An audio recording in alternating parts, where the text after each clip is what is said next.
السلام علیکم دوستو، حکومت نے سولر صارفین پر بجلیاں گرا دیں، پالیسی تبدیل ہو گئی، لاکھوں کروڑوں نہیں بلکہ لوگوں کا اربوں روپے کا نقصان ہو چکا ہے۔ دوستو، حکومت کی نئی نیٹ مانیٹرنگ پالیسی کیا ہے اور نیٹ بلنگ کیا ہوگی؟ دوستو، سولر زادے پریشان ہوں گے اور وہ لوگ جو ابھی تک سولر نہیں لگا پائے تھے اور لگانا چاہتے تھے ان کے لیے ایک بڑی مشکل پیدا ہو چکی ہے۔ اصل بوجھ کون اٹھا رہا ہے اور اس کا فائدہ کس کو ہوگا؟ دوستو، یہ بات ماننے میں کوئی حرج نہیں ہے کہ حکومت کو نیٹ مانیٹرنگ پالیسی میں اچانک تبدیلی نہیں کرنی چاہیے تھی۔ پالیسی کا تسلسل یا کنسسٹنسی انویسٹرز کے اعتماد کی بنیاد ہوتی ہے، لیکن سوال یہ بھی ہے کہ کیا اس پالیسی کا بوجھ صرف سولر لگوانے والوں پر پڑ رہا تھا یا اس کے اثرات پورے بجلی کے سسٹم پر پڑ رہے تھے؟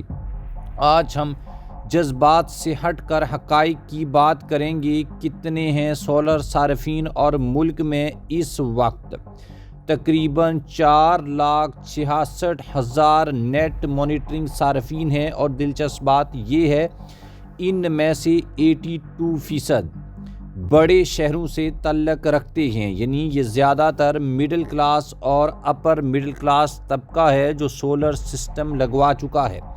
دوسری طرف کروڑوں ایسے صارفین ہیں جو سولر لگوانے کی استطاعت ہی نہیں رکھتے۔ دوستو، نیپرا کا نیا فیصلہ کیا ہے اور نیپرا نے نیٹ مانیٹرنگ کی جگہ نیٹ بلنگ متعارف کروائی ہے اور اس کا کیا مطلب ہے؟ دوستو، پرانے سولر صارفین 25 روپے 32 پیسے فی یونٹ کے حساب سے بجلی بیچ سکیں گے۔ نئے سولر صارفین 8 روپے اور 13 پیسے فی یونٹ کے حساب سے اپنی اضافی بجلی فروخت کر سکیں گے، یعنی نئے صارفین کے لیے ریٹ تقریباً 3 گنا کم ہو گیا ہے اور کریڈٹ پالیسی بھی بدل گئی ہے۔ دوستو، پہلے اضافی یونٹس 3 ماہ تک کریڈٹ رہتے تھے، اب صرف 1 ماہ کے لیے کریڈٹ ہوں گے۔ اس کا مطلب یہ ہے کہ اگر آپ نے زیادہ بجلی بنا لی تو وہ زیادہ عرصہ محفوظ نہیں رہے گی۔ سولر لگوانے والے کیوں ناراض ہیں؟ دوستو، بہت سے سولر صارفین کا کہنا ہے کہ ہم نے لاکھوں روپے خرچ کیے، انویسٹمنٹ کی، حکومت کی پالیسی پر اعتماد کیا اور اب ریٹرن ہمارا کم کر دیا گیا ہے۔ اور واقعہ ہی یہ شکایت اپنی جگہ درست ہے، لیکن تصویر کا دوسرا رخ بھی ہے۔ وہ لوگ جو سولر صارفین نہیں ہیں ان کا کیا قصور ہے؟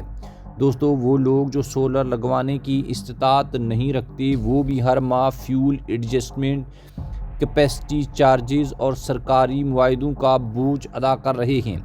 یہی کیپیسٹی چارجز وہ معاہدے ہیں جو ماضی کی حکومتوں نے کیے تھے اور ان غیر سولر صارفین کا ان معاہدوں سے کوئی لینا دینا نہیں تھا، پھر بھی بل ان کے نام پر آتا ہے۔ دوستو، کیپیسٹی چارجز کا مسئلہ زیادہ تر سولر لگاتا ہے تو دن کے وقت گرڈ کی بجلی کی طلب کم ہو جاتی ہے، لیکن پاور پلانٹس کو پیسے تو دینے ہی ہوتے ہیں، تو فرق کون ادا کرتا ہے؟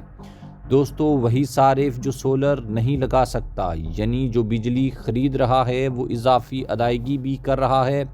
کیا کچھ لوگوں نے ضرورت سے زیادہ سسٹمز لگوائے ہیں؟ دوستو، یہ بھی حقیقت ہے کہ کئی صارفین نے اپنی ضرورت سے زیادہ بڑے سولر سسٹم لگوائے، اضافی یونٹس بیچ کر منافع کمانے کا پلان بنایا، جبکہ نیٹ مانیٹرنگ کا اصل مقصد تھا کہ اپنی بجلی خود پیدا کریں اور گرڈ پر بوجھ کم کریں، نہ کہ بجلی بیچ کر فائدہ کمائیں اور کاروبار کریں، اور اسی اضافی بجلی کی ادائیگی بالآخر عام صارفین کے بلوں سے ہی ہوتی تھی۔ 200 یونٹ سبسڈی کا پہلو۔ دوستو، حکومت کے مطابق 200 یونٹس تک کا استعمال کرنے والوں کی تعداد 90 لاکھ سے بڑھ کر 2 کروڑ سے زائد ہو چکی ہے۔ یہ وہ صارفین ہیں جو سبسڈی کے اصل مستحق ہیں۔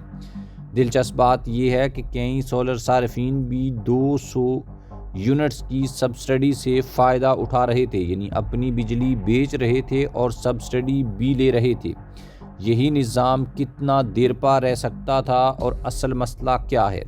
اصل مسئلہ یہ نہیں کہ سولر لگانے والا غلط ہے، اصل مسئلہ یہ ہے کہ بجلی کا بوسیدہ سسٹم، مہنگے پاور پلانٹس اور غیر متوازن معاہدے، کمزور ریگولیشنز۔ جب تک بنیادی اصلاحات نہیں ہوں گے ایسے فیصلے آتے رہیں گے۔ حل کیا ہو سکتا ہے؟ دوستو، پالیسی میں استحکام، مرحلہ وار تبدیلی، سولر کے لیے علیحدہ فریم ورک، گرڈ انفراسٹرکچر کی بہتری اور کیپیسٹی چارجز کا اثر نو جائزہ، اور سب سے اہم، امیر اور غریب کے درمیان توانائی یعنی انرجی کا بیلنس۔ جذبات سے ہٹ کر سوچیں تو سولر لگانا بری بات نہیں، ماحول دوست توانائی وقت کی ضرورت ہے، لیکن ایسا سسٹم جو صرف ایک طبقے کو فائدہ دے اور دوسرا طبقہ بوجھ اٹھائے وہ پائیدار نہیں ہو سکتا۔ یہ معاملہ سولر لگانے والوں اور وہ لوگ جو سولر نہیں لگا سکتے کا نہیں ہونا چاہیے، یہ معاملہ توانائی یعنی انرجی میں انصاف، پالیسی میں تسلسل اور معیشت میں بیلنس کا مسئلہ ہونا چاہیے۔ سولر لگانے والوں کو بھی غیر سولر صارفین کا خیال کرنا چاہیے اور حکومت کو بھی ایسی پالیسیاں بنانی چاہیے جو سرمایہ کار کو ڈرائیں نہیں اور عام صارف کو دبائیں نہیں، کیونکہ آخر کار بل بھی ہم نے دینا ہے اور نظام بھی ہم نے ہی چلانا ہے۔